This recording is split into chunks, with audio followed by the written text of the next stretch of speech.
Hey everyone! If you're a fan of the show, please head over to mikeyop.com and click the subscribe button. It's the best way to support us, and it's free. That's MIKEYOPP.com. Thanks! Hi, I'm Mike Oppenheim, and you're listening to Coffin Talk, Exit Interviews with the Living, a weekly podcast that explores how our views on death affect the way we live our life. Today, I'm very lucky to have with us a guest named Amanda Webster, who's local from Phoenix, Scottsdale area in Arizona. Hi, Amanda. Hello, how are you? I'm doing really good, actually. We're doing this kind of early in the day, and I tend to like early in the day, so... I'm the same. I feel most productive early in the day. I've knocked out so much stuff and it's only 10 o'clock, so. Awesome. Well, let's knock out a podcast. What do you say? Yes. Cool. So, Amanda, I always ask people pretty much the same question, which is, how old are you? Where did you grow up? And what generation do you think you belong to? I am 35. I grew up in Lebanon, Missouri, little tiny hick hole town that civilization forgot about. And I really think that I was in the right generation. I grew up in the 90s. I was a 90s kid. I loved it. I wish I could kind of relive the 90s sometimes because it was just such fun times. The music was great. The movies were great. The shows were great. I have nothing to complain about. So I grew up in the right generation. Awesome. I like that. Yeah, and that's a very suitable answer. So we met through like a writing group here locally a couple years ago. But along the way, we became friends, and one of the things I discovered about you was that you do have not only an extensive experience with the subject of death, but your actual like story of your kind of childhood, adolescence with death is pretty remarkable to me. So I am going to jump into that and then ask you about your philosophy, if that's okay with you. Absolutely. Awesome. So this is about the most planned I've ever been on this podcast. I have a whole whopping one question that I planned. So if you don't mind, can you relate your experience with both of your parents and what happened when you were like 17 to 19? Are you talking about my parents' death? Yeah, that's exactly what I'm talking about. I was trying to be, yeah, sorry. Yeah, so my parents, I was 20 and 22 respectively. Oh, I'm sorry. My dad, that's okay. My dad passed away when I was 20. And even though he was terminal, so we quote unquote expected it, you still never really can prepare yourself for when that happens. And it just rocked our entire family, our entire world, because I grew up with my parents. I didn't really have closeness with extended family. I didn't really do very well at making friends, particularly until my teenage years. And then I'd moved away, so I wasn't even close to any of those people. So my dad passed when I was 20, and I didn't even really know what to think or how to react to it, because I'd experienced death with my grandma, my grandpa, people like that. But like I said, I never had a really, really close connection to those people. So it's very different when it's somebody that's that close to you. And then 2 years later, my mom passed away. We just moved to California, so I knew absolutely nobody.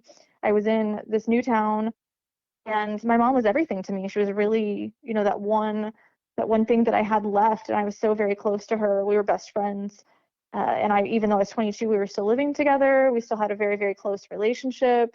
And she just had a heart attack out of nowhere. And I woke up one morning, I was putting on makeup, tweezing my eyebrows and stuff to get ready to go out to breakfast with her. She started having chest pains. I recognized it as a heart attack. Within 24 hours, she was gone. She had heart surgery. They put heart stents in. But it was just one morning I woke up planning breakfast with my mom, and the next morning I had to try to process the fact that she just wasn't there. And that's a very intense 24 hours to try to, go from one extreme to the other. Yeah, and I've heard this story firsthand through you more than once because I've asked you about it, and I've also read your memoir, which is not out there yet, but will be, and no matter what, no matter how many times you relay this to me, my heart seizes and chokes up, and I just get very sad. So that's I think even our audience could probably hear that in my voice right now. It's just, it sucks. And so I want to dig deep into this "it sucks" question because my parents, with the fortune that I have, are still with me. But we all know as children, because every single human is a child technically, that this is supposed to happen, but not the way it did for you, I think. And so was it... I'm going to say, how did you bounce back from that? Because you are 35 and you're doing fine. And so you did bounce back from that technically. But what was that process like? Eventually, I bounced back, but I had to fall pretty far down to get to a place where I even knew that bouncing back was a possibility. My whole life fell into the mud when my mom passed away. It was just an absolute living hell because I couldn't come to terms with it. I ended up getting in a relationship pretty much right after because I felt like I had to have somebody. I had to have a safe person. I had to have some kind of companion to help me through the grief and everything. So I ended up getting in a relationship right after that was just an absolute nightmare. Turned very emotionally abusive pretty quickly, and I fell into drugs. I went back into self-harming myself, and things just spiraled out of control for years. I went in and out of therapy. I tried medications. I tried yoga. I tried going to school. I tried doing productive things, and I really just could not I couldn't find my footing. I couldn't find any sense of life. And I remember sitting there going, I died when my mom died, and this is my hell, and I'm just going to keep perpetuating this hell loop forever. And it terrified me, and I felt very dissociated. I felt like I was outside of myself, that this wasn't even the real world anymore. I started getting this really bad dissociation for quite some time where I'm just going, no, I'm not even in the real world anymore. I can't be part of that world anymore. I felt like my world stopped spinning when my mom died. So I didn't know really what to do. And the only healthy coping mechanism I had was listening to Linkin Park all the time, just constantly. And our audience is really wide, so I'm just going to drop in real quick. That's the name of a band, not just an area of Chicago. Yes. So yeah. Actually, it's also a park in California. There's a Lincoln Park in California as well. But yes, it's a band. And I remember listening. I found out about them when I was 16. My mom had given me their first really popular album, Hybrid Theory, and it had helped me so much through, the process of being sexually assaulted when I was 16, losing my parents, all these different things. It gave me something to relate to. But that's pretty much the only healthy coping mechanism I had. Most everything else was just drugs and self-harm, and anything I could do really just to get through each day. And in 2017, the lead singer ended up losing his life to suicide. And I felt like I'd barely been holding myself together just after my mom died. And for some reason, something in that really just broke me. It forced me to let go of the only security blanket I had. So here I am again, faced with death, this time someone I didn't even know, but it so profoundly affected me because this was, my comfort blanket, my security blanket. And I remember that was what really just kicked a downward spiral into drugs and self-harm that led me to the ledge of a Canadian hotel room in October of 2018, where I almost lost my own life to suicide because I just felt so alone. And I just want to slow this down a little bit for our audience because it's pretty heavy. And so I just want to relate it the way I'm hearing it, which is like, you were doing fine. You had two parents. They loved you. You knew your father was going to pass away before you wanted him to, but he did pass, and it came and went pretty quickly, and it was devastating, but at least you had your mom. Then you moved to California, and then you actually took your mom to the hospital or called the ambulance, whatever, and she passed away within 24 hours. So then you just go into this, what I would say is justifiable phase of I don't know, depression's the wrong word, but whatever, and but through that, you're kind of clinging with this, not hero worshiping. It's not the fact that he's a famous musician. It's the music and the lyrics and the words of, sorry, what's his name again? Chester Bennington. Yeah, thank you, Chester Bennington, from Linkin Park, who then famously committed suicide in 2017, like you said. So now you've had the death of another death, which pulls you down again, and then now you're considering suicide. So can you the reason I said slow it down, can you explain how people dying is leading you to wanting to die? I think that's something we've never talked about on this podcast, and it's worth stopping on. Like I said, I felt completely alone. We form these bonds with these people, and even though we know that life isn't eternal, or at least most of us accept that at least our physical life isn't eternal, we form these bonds with these people, and we don't expect them to just one day not be there. This is a security that we have. And because we don't really prepare ourselves for that, when it does happen, we don't have a safety net. For me, I didn't have a safety net. I didn't expect my mom to die. She was 60. That's pretty young for today's standards. So I had no preparation. I had no real idea how to live in the real world or how to be the person that society expected me to be. And I know that I'd had this mental disorder for quite some time. I'd struggled with clinical depression for quite some time since my teen years. And I remember watching The Joker, and he had written in his journal, the worst part about mental illness is people expecting you to pretend that you don't have it, or something to that effect. And that's how I felt. I felt like now I was in this world where I couldn't be myself. I had to constantly pretend that I was someone I wasn't to appease everyone else. And number one, I was already exhausted because I just lost my mom, and anybody that's been through grief or depression, it's exhausting. It just drains you. It drains the life force right out of you. So I'm already exhausted, but already having this mental struggle, and now not having anyone to kind of help me through it, I just felt desperate. It got to a point where when I was on that ledge, I remember thinking two things when I was looking down. One was, I hope this doesn't hurt because I just don't want to hurt anymore. And two was, this is what's best for everyone else. This is what's best for, at the time I had, well, I still have, but I'd in the interim had a son who was 7 or 8 at the time. And I just remember thinking that this is what's going to be best for my son. This is going to be what's best for my friends, because they were very far away and they couldn't really help in a very functional way. So I felt guilty, that I was constantly putting this on my friends when they couldn't even be there to do anything about it. And I just felt so very desperate because I'd tried everything. I'd went to the therapy. I'd taken the meds that they told me to take. I'd done all of these things. I'd read self-help books till my eyes could have bled. I did everything people told me to do, and nothing was helping. And the pain was just so overwhelming. I couldn't do it anymore. I felt like I just couldn't do it alone, and I had no real guidance. And for our audiences, because you're just telling your story, you're telling it accurately, but I knew you and know you, and so I knew you at this time. It's not like you were like leaving your son, and like you had a very close relationship. You still do, and you had one at the time, and you split time with his father and yourself. So I just want to make it clear to the audience, she wasn't like bilking on her responsibilities. It's the opposite. She was trying to keep up with the Joneses. She was trying. Am I correct in saying this?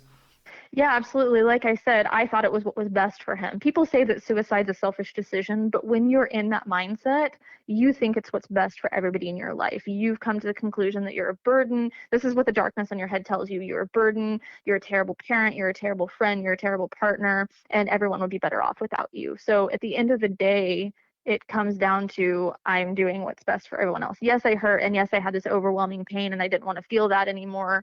But I was really sitting there going, no, just do it for him. Just do it for the people that you love the most. And so now I'm going to kind of throw you a curveball.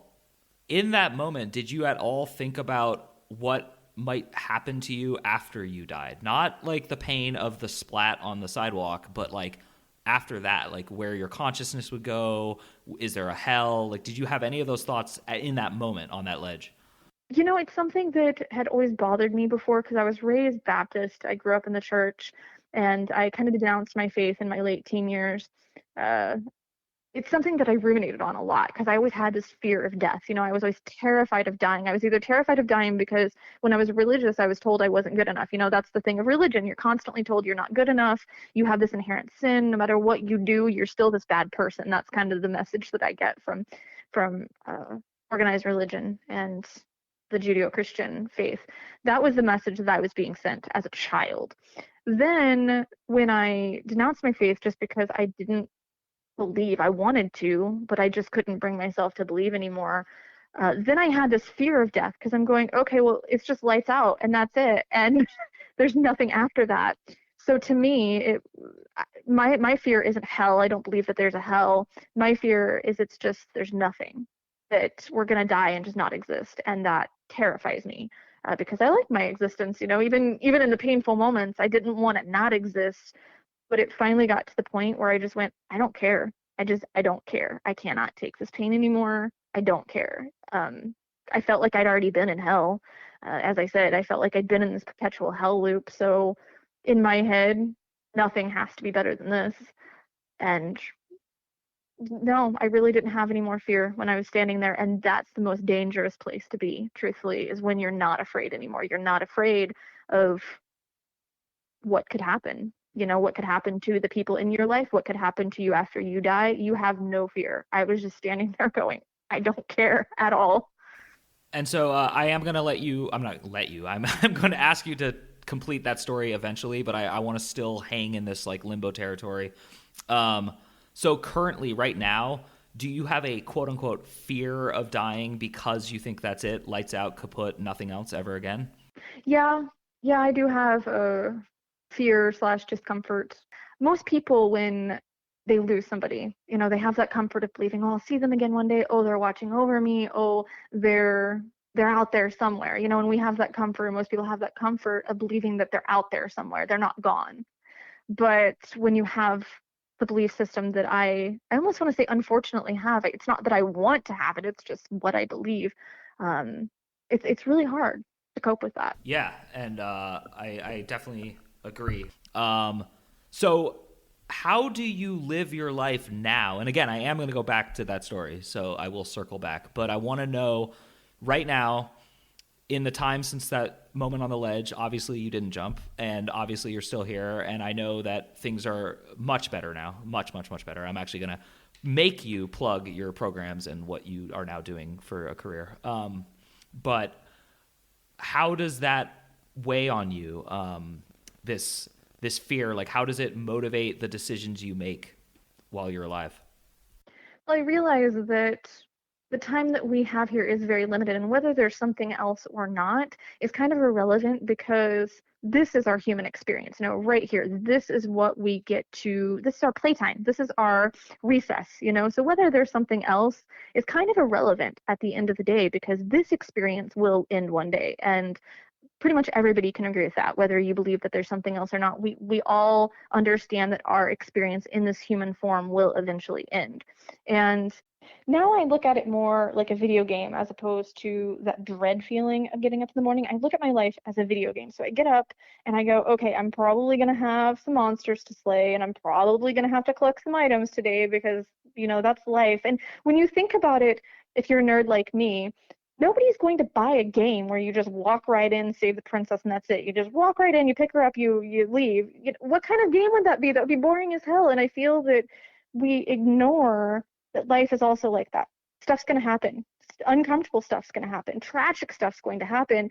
But we just have to build up our strength. We have to build up our weapons. We have to build up our armor. We have to collect the items to be able to cope with these situations because we're not unique. I know I'm not the only person in the world to have ever lost my parents or to have ever experienced grief, even with a mental disorder. And of course, my experience and my story is unique in and of itself, but it's something we all have to confront. We all have to confront grief. We all have to confront our own mortality, but it's how we live now. And I could sit here for the rest of my life mourning my mom, and I'll never get over it. You know, I'll never stop hurting in the back of my heart over my parents. They'll always be there. That hole will always be there.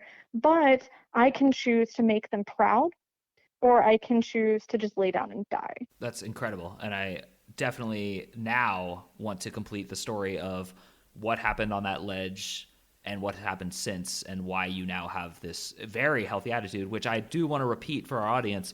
I think it's very important to understand that while Amanda has said that she now has purpose and meaning and does like approaches life differently like a video game, it didn't change the fact that you still don't want to die, that you still don't think your life will continue after this. And I think that's very important as like understanding this story. So with that said, you're on a ledge. You're pretty positive that you're going to be benefiting actually your own son and your, he was your husband at the time, right? Yes. Yeah. Okay. And so your husband, and then you don't. So tell that story whatever way you want. It's funny because the only thing that brought me down was the song playing at the right place and time. Had that song not came on, I would have jumped. And the song was Breaking the Habit by Linkin Park. And this song came on your CD player in the room. Can you be a little more specific? No, that's the funny thing. So there had not been hide nor hair of anyone the whole, I think about 3 days I'd been there. There was nobody. There was no cleaning crew. You had to call in to get to the concierge. They'd have to come up and let you in and stuff.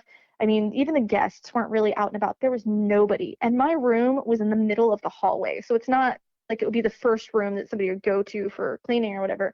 But right at that very moment, the cleaning crew turned the stereo on just outside my door, and it was Breaking the Habit by Linkin Park. And I kind of thought I was hallucinating, to be honest with you. And I stepped down out of morbid curiosity because I'm sitting there going, nah, this is just the soundtrack to my life. You know, my life is flashing before me, and this is just my soundtrack. And of course it's Linkin Park, because what else would it be? And I stepped down and went to the door to look out of morbid curiosity because I was kind of freaking out and thought that I was just having this crazy hallucination. And just for the record, you're not on drugs at the time. I just want our audience to know that. I was not on anything at all. No, I'd actually been, I'd stopped using in June, and this was October. So I'd been clean for several months. And so I open the door, and these two guys just look at me, and I know I have to look like just a hot mess. You know, I've been falling apart in my room, just literally almost lost my life to suicide. I know I look like a hot mess, and these guys just look at me in that kind of sort of way. And I just motioned to the CD player and said, "C'est ma chanson préférée," which means that's my favorite song. And we had this really brief little French interaction, because this is in Quebec, which is a French-speaking province. And we had this really brief French interaction, and I went back in my room, I closed the door, and I just fell apart. I just fell to my knees and absolutely fell apart. And I think that was what I needed, because I'd cried 1,000 times, probably thousands and thousands of times. I'd cried for my parents, over Chester, over, you know, all these different losses in my life. I'd cried and I'd cried and I'd cried, but I'd never just allowed myself to fall apart. I knew I was in that room. I wasn't going anywhere. There was nowhere really to go, and all I had was time with myself, and I could do whatever I needed to do to start processing everything that had happened to me. And that was kind of my first step. And in the time on the plane going back, you know, because I left the next day. So in going back home and everything, I said, you know what? Fine. I'm going to give it my all for 1 year. 1 year. And if at the end of that 1 year, I have done every single thing I possibly can, be it, you know, if it has to be therapy, if it has to be changing my lifestyle, whatever it is I have to do, I'm going to do it for 1 year. And if at the end of that year I still feel this desperate, I'm going to jump. And the journey started at my mental health professional. I went back to a therapist and said, look, this is what happened, but I want to be happy, because I feel like that's never really been the clinical goal. It's always, we want to make sure you don't hurt yourself. We want to make sure you're not on drugs, but nobody ever really cared whether or not I was happy. And that woman literally looked me in the eye and said, well, that's not possible for someone like you, meaning someone who had a serious mental illness. I had an SMI diagnosis.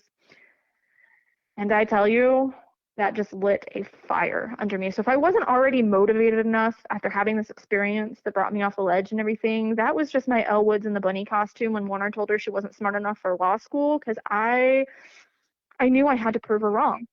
And that was my revelation when I was at the mental health professional. Was she was never really going to help me be happy. She was never really going to be in my corner, I felt.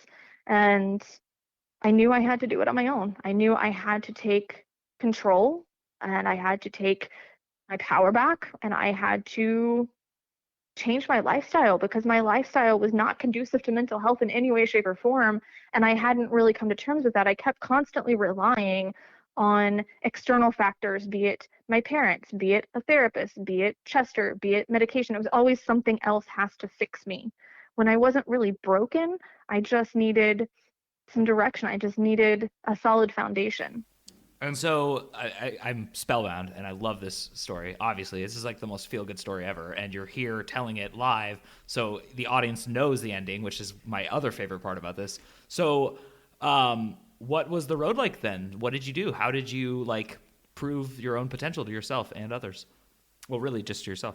Well, at first, At first, I didn't know what to do or where to go because at this point, I don't have my parents. My friends are a million miles away. The mental health professional let me down, so I don't really know what to do or where to go. And I'm laying there in bed and I'm going, okay, come on, universe, I need a sign. Is there a Linkin Park song I can listen to? Can I get a sign from my parents? Can I just get an angel that appears like on? I remember watching Touched by an Angel back in the 90s, and I'm sitting there going, can I get a Monica just to appear and be my angel and give me some advice? And it was dead quiet, and I was kind of disappointed because I'm sitting there going, come on, I just need something. I'm willing to do the work. I just need something. And I kept actually kind of talked to my parents. I was saying, look, I need your energy. I need you here. And there's nothing really here on this earth that represents you. I can't really call. And literally in the middle of the thought, I went, holy crap. And I ended up, my dad and I bonded watching professional wrestling growing up, to the point that the guy that owned the wrestling organization that we watched, where Hulk Hogan and Randy Savage and all the really famous wrestlers were in the 90s, the guy that owned that organization walked me down the aisle at my wedding. So I thought about reaching out to him, but I went, no, you know what? I had done a certification under Diamond Dallas Page, who was one of my heroes growing up. And I guess in some way I thought of my dad, and it kind of connected that I have this kind of living representation of my dad. Why not reach out? So I sent a message, and I didn't really give details. I just said, I'm really struggling mentally and I don't know what to do. And he said, you know what, buddy? You did this to yourself. It's on you to undo it. Wow. But I was so angry, so very angry, because I'm sitting there going, you don't understand. I didn't say this to him because, he's a ex world heavyweight champion multiple times. And I know that he could kick my butt. So I didn't say this, but I'm thinking, how dare you? You don't understand mental health, blah, blah, blah. I shattered my phone against a wall. I literally threw my phone at the wall and shattered the screen. I was so mad. And I lay there and I tossed and turned and grumbled and for hours. And then finally, in my head, I would have never said it out loud, but finally, I that's when I came to the revelation. I went, he's kind of right. You're not living this lifestyle that's conducive to mental health. You went to school. My specialty was holistic nutrition. I was a mind, body, wellness coach, but my specialty was holistic nutrition. And I'm going, you went to school. You know that what you're doing, the decisions you're making, the thoughts you have, the mindset you have, none of this is conducive to mental health. So maybe that's where you should start, is having this solid foundation of being able to feed your brain, being able to give your mind and your body the best fighting chance for this disease, because that's what depression is. It's a disease. Your body is in disease. So I realized that I needed to have a solid foundation. So I started implementing different strategies. I will tell you, there was a point where I literally almost put 6 rounds into a bunch of asparagus. It was a very stressful adjustment to make. It's not easy when you have to make changes in your life and they're not comfortable and it's not what you're used to. But once I started implementing these things, I could feel the shift. I could feel my mental health improving.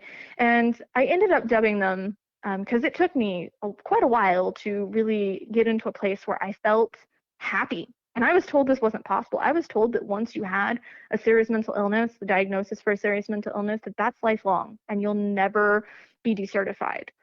I was decertified in the middle of a global pandemic, which that was just kind of my middle finger to everyone that told me I couldn't. I proved them wrong. But I ended up calling what I went through my 5 puzzle pieces of happiness, because there was 5 major things that had to be implemented and had to be in place for me to really be at my happiness potential, at my optimal mental health. And I teach that now. I do free 5-day challenges. You can go to happinessboost.life if you want to check that out, sign up for that, learn more about the 5 puzzle pieces. But if those things are not in place, if these 5 pieces are not in place, you're not going to be able to obtain optimal mental health. You can take the medication, you can go to the therapist, you can read every Wayne Dyer book and publication, but you're not giving your brain and body a fair chance. Oh my God, Amanda, we are up on the time, and that was the best ending ever. I am so thankful. This was such a different take and such a good take on life and death and how you live. And I really do want to encourage our audience space to check out that website. So can you repeat again your name and just like the best way to find you on the internet? Yeah, so if you go to happinessboost.life, you can sign up for the 5-day challenge where you can learn more about the 5 puzzle pieces of happiness. You can also find me on Instagram at Amanda Webster Health or on YouTube, Amanda Webster Health, where I do celebrity interviews. I've been vlogging about my experiences with mental health, having an SMI, being diagnosed BPD, just the different struggles, because we break the mental health stigma by talking about it. And that is my goal, is by breaking the stigma through conversation and honesty. Well, my goal is to break the stigma of talking about death, so we're quite a team on this podcast because I feel like we've done both. Amanda, thank you so much. This has been an incredible podcast. I actually hope to have you on again and to talk more extensively because there are so many other parts of the story we could talk about. But in the meantime, you have definitely helped to put another nail in the coffin, so thank you again. My name is Mike Oppenheim, and this has been another episode of Coffin Talk, Exit Interviews with the Living, and I'll see you soon. Walking alone when I walk into you.